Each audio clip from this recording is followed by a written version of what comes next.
Capítulo 4. El Sermón de la Montaña. Subtítulo 2. La Torá del Mesías. Se ha dicho, pero os digo. Del Mesías se esperaba que trajera una Torá renovada, su Torá. Posiblemente Pablo alude a ello en la carta de los Gálatas cuando habla de la ley de Cristo. Capítulo 6, versículo 2. Su grande y apasionada defensa de la libertad de la ley culmina en el capítulo 5 con la frase, cito, «Para la libertad nos ha liberado Cristo. Manteneos pues firmes, y no os dejéis que vuelvan a someteros a yugos de esclavitud». Fin de la cita. Capítulo 5, versículo 1 y siguientes. Pero cuando en el capítulo 5, versículo 13, repite de nuevo la frase, «Habéis sido llamados a la libertad», añade, cito, «Ahora bien, no utilicéis la libertad como estímulo para la carne. Al contrario, sed esclavos unos de otros por amor». Fin de la cita. Y entonces se explica qué es la libertad, a saber, libertad para el bien, libertad que se deja guiar por el Espíritu de Dios. Y justamente este dejarse guiar por el Espíritu de Dios es la manera de librarse de la ley. Inmediatamente, a continuación, nos indica Pablo en qué consiste el contenido de la libertad del Espíritu y que es incompatible con ella. La ley de Cristo es la libertad. Esta es la paradoja del mensaje de la carta de los Gálatas. De modo que esta libertad tiene contenidos, tiene una dirección y en consecuencia está en contradicción con lo que aparentemente libera al hombre, pero en realidad lo hace esclavo.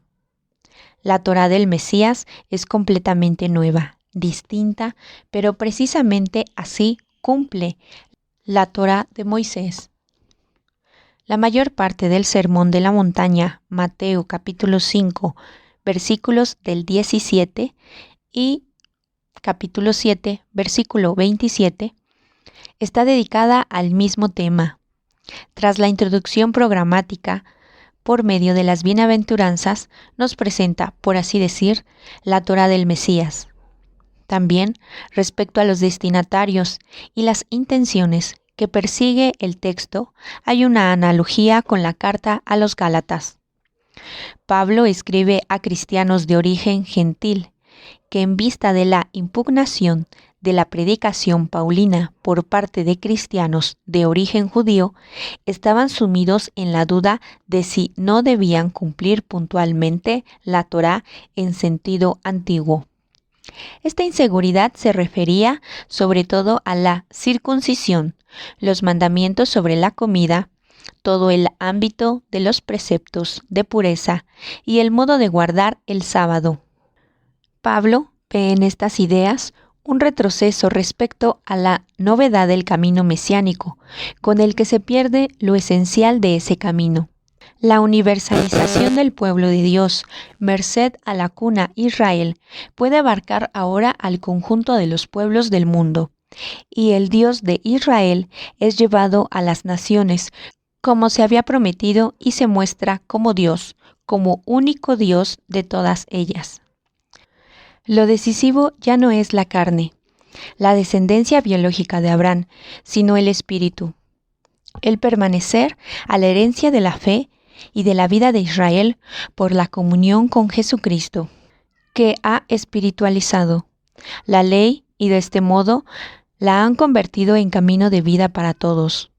En el Sermón de la Montaña, Jesús habla a su pueblo, Israel, como primer portador de la promesa, pero al entregarle la nueva Torá, lo abre de suerte que ahora puede surgir una nueva gran familia de Dios, formada por Israel y las naciones. Mateo escribió su evangelio para cristianos de origen judío y también para el mundo judío en general, a fin de recalcar nuevamente este gran impulso que había venido de Jesús por medio de su evangelio. Jesús habla de nuevo y continuamente a Israel. En el momento histórico de Mateo, habla muy especialmente a los cristianos de origen judío. que con ello reconocen la novedad y la continuidad de la historia de Dios con la humanidad que comienza con Abraham y de su giro imprimido por Jesús. De este modo encontrarán el camino de la vida. ¿Pero qué aspecto presenta esta Torá del Mesías? Nada más comenzar como título y clave interpretativa, por así decir, se lee una frase que siempre vuelve a sorprendernos y que declara de modo inequívoco la fidelidad de Dios a sí mismo y la fidelidad de Jesús a la fe de Israel. Cito: «No creáis que he venido a abolir la ley y los profetas. No ha venido a abolir, sino a dar plenitud. En verdad os digo que antes pasarán el cielo y la tierra, que deje de cumplirse hasta la última letra o tilde de la ley. El que se salte uno solo de los preceptos menos importantes y se lo enseñe así a los hombres, será el menos importante en el reino de los cielos. Pero quien los cumpla y enseñe será grande en el reino de los cielos». Fin de la cita. Mateo capítulo 5, versículos del 17 al 19. No se trata de abolir, sino de dar plenitud, y esta plenitud exige más, no menos justicia, como Jesús dice inmediatamente después. Cito: «Porque os digo, si vuestra justicia no es mayor que la de los escribas y fariseos, no entraréis en el reino de los cielos». Fin de la cita. Capítulo 5, versículo 20. Se trata tan solo, entonces, de un rigorísimo mayor aún en la obediencia a la ley. ¿O qué si no esta justicia mayor? Si bien al comienzo de la nueva relectura de partes esenciales de la Torá, se subraya la fidelidad externa, la continuidad no rota. Al seguir escuchando, llama la atención que Jesús exponga mediante antítesis la relación entre la Torá de Moisés y la Torá del Mesías. A los antiguos se les dijo: «Pero yo os digo». El yo de Jesús se destaca asumiendo un rango que no puede permitirse ningún maestro de la ley. La multitud lo nota. Mateo nos dice expresamente que el pueblo se asustó por su manera de enseñar. Enseña no como lo hacen los rabinos, sino como uno que tiene autoridad. Capítulo 7, versículo 29, y comparar con Marcos capítulo 1, versículo 22, y Lucas capítulo 4, versículo 32. Con esto no se alude, claro está, a una cualidad retórica del modo de hablar de Jesús, sino a la pretensión manifiesta de estar a la altura del legislador, a la altura de Dios. El espanto, por desgracia, la traducción unificada lo suaviza con asombro. Es precisamente el espanto de un hombre, o sea, hablar a la altura de Dios mismo. Usurpa con ello la majestad de Dios, lo cual sería terrible, o está realmente a la altura de Dios, lo cual apenas aparece concebible. ¿Cómo hemos de entender esta Torá del Mesías? ¿Qué camino nos muestra? ¿Qué nos dice sobre Jesús, sobre Israel, sobre la Iglesia, sobre nosotros mismos y a nosotros mismos? En la búsqueda de la respuesta me ha sido de gran ayuda el mencionado libro del estudioso judío Jacob Neusner, A Rabbi Talks with Jesus. Neusner, judío creyente y rabino que se crió siendo amigo de cristianos católicos y evangélicos, enseña en la universidad junto con teólogos cristianos y siente profundo respeto por la fe de sus colegas cristianos, pero sigue estando profundamente convencido de la validez de la interpretación judía de las Sagradas Escrituras. Su reverencia hacia la fe cristiana y su fidelidad al judaísmo le han movido a buscar el diálogo con Jesús. En este libro, él se sienta entre la multitud de discípulos en la montaña de Galilea. Escucha a Jesús, compara sus palabras con las palabras del Antiguo Testamento y con las tradiciones rabínicas, tal como están recogidas en la Misna y en el Talmud. Él ve en estas obras una tradición oral que se remonta a los orígenes y que le dan la clave para interpretar la Torá. Él escucha, compara y habla con el propio Jesús. Está conmovido por la grandeza y por la pureza de lo dicho, y sin embargo al mismo tiempo intranquilo por una incompatibilidad última que él encuentra en el núcleo del Sermón de la Montaña. Luego sigue acompañando a Jesús por el camino a Jerusalén. Oye cómo en las palabras de Jesús reaparece y va siendo explayada la misma temática. En todo momento intenta comprender, en todo momento le conmueve la grandeza de Jesús y una y otra vez habla con él, pero al final decide no seguir a Jesús. Se queda, como él dice, con el Israel eterno. El diálogo del rabino con Jesús muestra cómo la fe en la palabra de Dios, depositada en las Escrituras, produce a través de las épocas una contemporaneidad.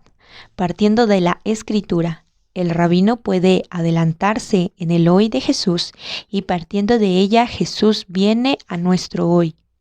Este diálogo se desarrolla con gran sinceridad, hace que salga a la luz toda la dureza de las diferencias, pero se desarrolla también con gran amor. El rabino hace la diferencia del mensaje de Jesús y se despide con una separación que no conoce el odio, sino que siempre hace presente, junto al rigor de la verdad, también la fuerza reconciliadora del amor. Intentemos recuperar lo esencial de este diálogo para conocer a Jesús y para entender mejor a nuestros hermanos judíos. El punto central se hace visible de una forma muy bella, según me parece, en una de las escenas más impresionantes que Neusner bosqueja en su libro. A lo largo de todo el día, Neusner ha seguido a Jesús en su diálogo interior y ahora se retira a orar y estudiar la Torá con los judíos de una pequeña ciudad, para comentar con el rabino del lugar lo que ha oído, siempre en la idea de la contemporaneidad que atraviesa los milenios. El rabino cita un texto del Talmud de Babilonia. Cito: Rabí Simlach expuso 613 preceptos le fueron transmitidos a Moisés. 375 prohibiciones corresponden a los días del año solar y 248 mandatos corresponden a los miembros del hombre. Después vino David y los redujo a 11. Después vino Isaías y los redujo a 6. Después vino de nuevo Isaías y los redujo a 2. Mas aún después vino Habacuc y los redujo a 1. Pues se dice, el justo vivirá por su fe. Habacuc, capítulo 2, versículo 4. Fin de la cita. En el libro de Neusner figura a continuación el siguiente diálogo. Cito: ¿Y esto, pregunta el maestro, es lo que tenía que decir Jesús el sabio? Yo, no exactamente, pero más o menos. Él, ¿qué ha omitido? Yo, nada. Él, entonces, ¿qué ha añadido? Yo, asimismo. Fin de la cita. Este es el punto central del espasmo que experimenta el creyente judío Neusner ante el mensaje de Jesús, y este es el motivo central por el que no quiere seguir a Jesús, sino que permanece en el Israel eterno, la centralidad del yo de Jesús en su mensaje, que da a todo una nueva dirección. Neusner cita en este lugar como prueba de este añadido la palabra de Jesús al joven rico. Cito: Si quieres ser perfecto, ve y vende lo que posees, luego ven y sígueme. Fin de la cita. La perfección el ser santo como Dios es santo. Levíticos capítulo 19, versículo 2 y capítulo 11, versículo 44, exigido por la Torá, consiste ahora en seguir a Jesús. Neusner se refiere a esta equiparación misteriosa de Jesús y de Dios, realizada en los discursos del Sermón de la Montaña, con el mayor respeto y reverencia, pero sus análisis muestran que este es el punto en el que el mensaje de Jesús se distingue fundamentalmente de la fe del Israel eterno. Lo hace partiendo de 3 preceptos básicos, cuyo tratamiento por parte de Jesús él investiga: el 4º mandamiento, el del amor a los padres; el 3er mandamiento, el de la santificación del sábado; y por último, el precepto de ser santos, que acaba de mencionar. Neusner llega al resultado, para él inquietante, de que al parecer Jesús quiere llevarle a dejar de cumplir estos 3 mandamientos básicos para, en vez de ello, adherirse a él.